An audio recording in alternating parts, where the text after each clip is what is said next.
In order for a personal income tax liability to be discharged in bankruptcy, it needs to meet three distinct criteria. The first criteria is that the income tax liability must be at least 3 tax years old. The term tax year does not go from December 31st, but instead from April 15th, when the tax is actually due. The second criteria is that it must be at least 2 years from when the actual income tax return was filed with the taxing authority.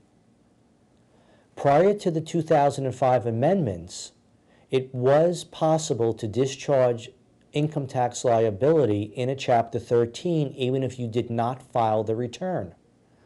But with the amendments that have taken effect, we must now have proof that the return was indeed actually filed.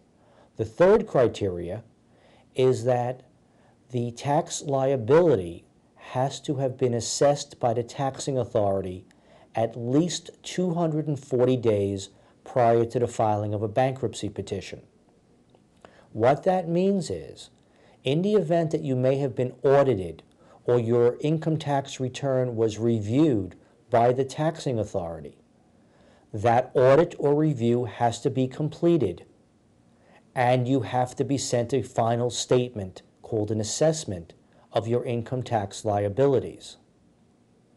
While these criteria seem relatively straightforward, many times they are complicated, particularly in terms of when the returns were filed. You need the assistance of an experienced bankruptcy attorney to determine whether or not these tax liabilities may be discharged.